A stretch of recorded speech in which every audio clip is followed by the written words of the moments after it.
So when building a molecule, we might want to look at different conformers, right? Where we might want to look at, how does rotating a bond or having something being either, cis or trans actually affect, the energies or, the various properties of what we're looking at. And so if we just build out our molecule, right? So we're just going to build out the vinyl alcohol that I gave as an example, right? So we have this, and then we have our oxygen right here.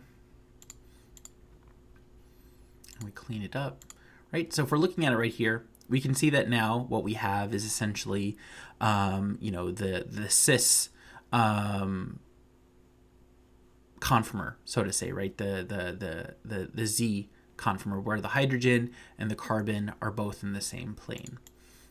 Looking at it, right? So what we can do is, if we wanted to, right, we can rotate that hydrogen actually to kind of be 180, right? We can make the trans isomer in that case. And so the way to do that is if we go here, we click on this arrow, we can select the atoms that we're interested in, right? So you can manipulate, bond lengths, bond angles, and dihedral angles pretty easily. And so if we click on all four, right, so that should let us adjust the dihedral angle. So we have all those clicked.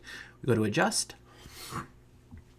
And right here, right now what it's saying is we can adjust the dihedral angle. So if we click on this right here, right now it's set to 0, right, which makes sense. And so if we want to set that to 180, we can apply that.